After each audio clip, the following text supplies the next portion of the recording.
Seja bem-vinda, seja bem-vindo ao episódio 3 da nossa série Vida Abundante, uma introdução ao que é a vida cristã, o que é seguir a Cristo. Na última vez que estivemos juntos, nós falamos justamente sobre a confiabilidade da Bíblia, porque a Bíblia ela foi dada essa confiabilidade a ela pelo próprio Jesus. E como nós já vimos, Jesus é o próprio Deus. A ressurreição de Jesus faz com que Jesus seja Deus sem dúvida nenhuma. Deus que se fez carne, que habitou entre nós. E de vez em quando nós vamos sempre voltar para isso, porque quando surgir a dúvida, se Jesus falou, quem é Jesus? Se nós aceitarmos que Jesus é Deus, o resto fica mais fácil de entendermos. Se nós não aceitarmos que Jesus é Deus, temos uma dificuldade que nós não vamos conseguir resolver. Nunca. Então, é melhor abandonar o barco. Mas se Jesus é Deus, a Bíblia é confiável e nós podemos continuar caminhando com ela. Então, hoje nós vamos falar sobre o Deus que é. O que quer dizer isso aí, o Deus que é? Eu quero, então, começar falando da bênção que é ter na nossa língua portuguesa dois verbos que significam quase a mesma coisa, mas não são a mesma coisa. O verbo ser e estar. O verbo ser significa uma existência tão centrada, tão essencial, que ela perdura, ela não muda. Ser define alguma coisa definitivamente. O estar significa uma existência naquele momento, significa transitoriedade. Eu estou bem hoje, amanhã posso estar gripado. Eu estou trabalhando na empresa X, amanhã posso estar trabalhando numa ONG no Afeganistão. Eu estou namorando a Maria, mas amanhã eu posso estar casado com a Beatriz. Então a diferença entre ser e estar é o definitivo e o transitório. O ser é definitivo, o estar é transitório. Ser implica em imutabilidade, ou seja, não mudar, e a temporalidade, ou seja, independente do tempo. Deus sempre existiu. Ele existe agora e sempre existirá. E ele sempre será o mesmo. Ele não muda. O que ele falou para nós a seu respeito e a respeito de tudo que nos concerne na nossa vida com ele, no nosso relacionamento com ele, nos seus planos para nós, nos seus planos para a humanidade, tudo que ele tem a dizer para nós que ele falou no passado, continua válido. Nada se tornou inválido. Tudo é verdadeiro. Nós podemos depender em Deus porque ele é. Ele não muda. Nós temos um exemplo disso, uma definição disso aí, dada por Deus a Moisés, já no começo do livro de Êxodo, no capítulo 3, quando Deus chama Moisés para ser o líder do povo judeu, para se livrar da escravidão sobre os egípcios, que durou 450 anos. Pois bem, se há uma coisa que Moisés não queria fazer, era liderar os judeus. Ele tinha uma história no passado ruim com eles, ele era judeu, tinha tido que fugir do Egito porque ele tinha morto um soldado egípcio, e os próprios judeus disseram, foge daqui, some daqui, nossa vida já é ruim, você matando o egípcio fica pior ainda. Ele não queria voltar para o Egito de jeito nenhum, ele discutiu muito com Deus, mas Deus, para cada objeção de Moisés, tinha uma resposta. No fim, Moisés entregou os pontos, ele tinha uma última pergunta, dizia, eu vou voltar, vou falar com o povo judeu, e eles vão me perguntar, qual é o nome do Deus que te mandou para cá? Como é que eu vou lhe chamar? Como é que é o seu nome? E Deus respondeu para ele, eu sou o que sou. Gente, isso dá para dar uma parada e a gente refletir. Vocês já pensaram que o Deus que nós temos na nossa fé cristã é a realidade? Ele não é um conceito. Ele não é apenas assim, assunto para a gente pintar um quadro bonito no teto da Capela Sistina. Ele é a realidade primeira e última.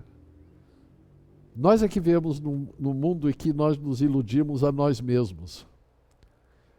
Deus é a última realidade. É bom a gente meditar nisso aí, ver onde é que isso nos leva. Podemos conversar sobre isso mais tarde também, quando estivermos juntos. O caráter de Deus não muda. Ele faz promessas e cumpre. Ele é fiel a si mesmo. Ele não é fiel só a nós porque ele nos ama. Ele não pode ser infiel àquilo que ele fala. Porque a fidelidade é caráter dele, não está. Ele não está sendo fiel. Quando nós dizemos que Deus é bom, eu não estou dizendo que Deus é bom nesse momento porque eu acabo de ganhar a Mega Sena. Quando eu falo que Deus é bom, estou falando que Ele é bom, não está bom, é bom. É diferente. E isso é verdade em momentos que eu não entendo que Ele seja bom. A essência de Deus é ser, não estar. Será que nós temos alguma coisa que nós podemos falar que somos ou apenas estamos? Algumas coisas, sim, nós podemos dizer que somos, mas não tem muito a ver com aquilo que a gente geralmente fala quando se apresenta. A gente se apresenta como, eu me apresento, por exemplo, como carioca, torcedor do Palmeiras, casado com a Cristine, posso falar do meu passado, aposentado agora, um monte de coisas que são coisas transitórias. Eu posso também dizer, se alguém pergunta, como é que você está hoje? Eu estou bem. Hoje eu estou bem. Estou. Mas estou longe de poder dizer, eu sou uma pessoa que está bem. Eu sou bem. Não posso. Eu estou bem hoje. Amanhã posso estar gripado. Mas eu sou algumas coisas. Por exemplo, uma coisa que eu sou é pecador. Todos nós que descendemos de Adão e Eva somos pecadores. Quem diz isso? O próprio Jesus. Quem diz isso? O próprio Deus. A própria Bíblia repete isso, vez após vez. Todos nós somos pecadores. Se você cometeu um pecado hoje, não é que você virou pecador por causa desse pecado que você cometeu. Não. Você pecou porque é a sua natureza pecar. Somos pecadores. Eu vou deixar a boa notícia do que Jesus faz por nós como pecadores um pouco mais adiante. Mas você já sabe alguma coisa sobre isso, que Jesus interfere nesse ciclo tão ruim. Mas o fato é que nós somos pecadores. Se você, como eu, entregou a sua vida a Deus, você é mais uma coisa. Você é filho de Deus. Ninguém pode mudar isso, nem você, nem os seus atos. Se você entregou sua vida a Deus, você é cidadão do reino de Deus e você é embaixador desse rei que é Deus aqui na terra. Você é o embaixador dele, você o representa. As pessoas olham para vocês e se você estiver vivendo uma vida parecida com a de Cristo, eles vão conhecer a Deus através de você. Você é o embaixador do reino de Deus. Você está aqui na terra para isso. Então, nós podemos falar de ser em relação a nós, mas não é aquilo que nós pensamos em ser. Eu sou uma pessoa assim, eu sou uma pessoa assada. Eu posso mudar a qualquer momento. Mas se eu sou filho de Deus, ninguém pode mudar isso. Essa é a realidade. existe dentro de nós, eu digo nós, a humanidade em geral, uma tensão muito grande, porque, por um lado, nós procuramos a estabilidade. Nós gostaríamos todos, eu estou falando da humanidade em geral, não estou falando de você e eu que entregamos nossa vida a Cristo. Nós já temos essa estabilidade. Mas a humanidade como um todo, ela busca uma estabilidade que não está ao seu alcance. Ela corre atrás dessa verdade e abandona esta verdade por aquela verdade que pareceu melhor. E nenhuma dessas verdades é verdade. Nós mudamos o tempo todo, tanto que a própria cultura empresarial de hoje nos força a falar de nós mesmos de uma maneira que nos agride internamente, profundamente. O homem tem que se reinventar o tempo todo para sobreviver. Nós não fomos criados para isso, nós fomos criados para adorar a Deus, para fruir da vida que Deus tem para nós. Não fomos criados por Ele para termos que nos reinventar o tempo todo. Nós não fomos criados por Deus para correr atrás desta utopia para mudar para aquela utopia, para adotarmos essa ideologia para depois mudarmos para aquela ideologia, para irmos atrás desta religião para depois mudarmos para aquela religião. Nós fomos feitos para sermos filhos de Deus, através de Jesus Cristo. E eu gostaria especialmente de voltar algumas décadas atrás, para o final da Segunda Guerra Mundial, para 1945 até meados de 1955, tal, na França, onde apareceu e nasceu e frutificou o movimento existencialista. Pai desse movimento, pelo menos o que mais se destacou, foi o francês Jean-Paul Sartre. E ele cunhou essa frase: se Deus não existe, tudo é permitido.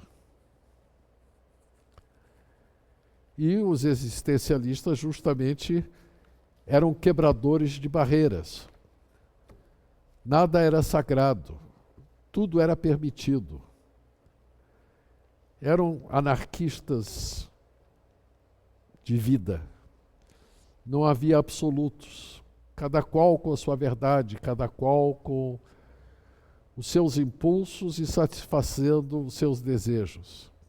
Essa era a opinião de todos. Teve um existencialista, porém, Albert Camus, que ao longo do tempo de vida dele, que foi lamentavelmente curto, ele morreu aos 47 anos, mais ou menos, num acidente de automóvel,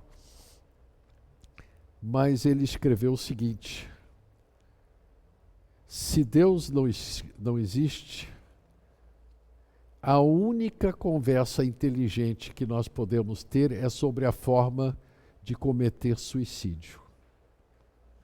O que ele estava dizendo, e ele explicou mais tarde, é que a vida sem Deus não faz o menor sentido. Se nós falamos a vida sem Deus, voltando à nossa primeira conversa, se Jesus ressuscitou, Ele é Deus. Então eu posso estender e dizer para vocês que a vida sem Jesus não faz o menor sentido. A vida sem Deus é a vida sem Jesus. Não faz o menor sentido. Nós temos que refletir sobre isso. Se nós realmente estamos convictos de que o nosso Deus é o Deus que é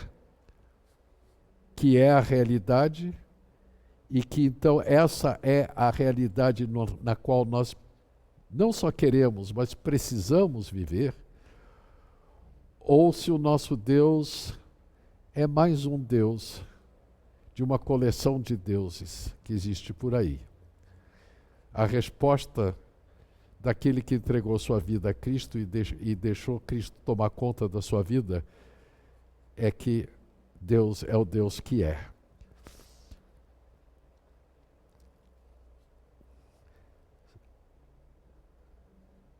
E eu vou perguntar a você o seguinte. Eu vou falar uma frase aqui, eu gostaria que você meditasse até que a gente se encontrasse outra vez. A frase é essa aqui. Deus é eterno e, portanto, ele não é um efeito. E porque ele não é um efeito, ele não exige que exista uma causa para lhe dar origem. Deus não é causado, Deus é. Tudo tem sua causa. Você tem sua causa porque você nasceu de uma fertilização de um óvulo por um esperma. Você existe por essa razão, você tem uma causa por existir. Deus não tem causa para existir. Finalmente, vamos discutir isso um pouco mais depois, mas finalmente eu gostaria de convidá-lo até a próxima a ler Êxodo capítulo 3, do versículo 1 até o versículo 14. Um abraço e até o nosso próximo encontro.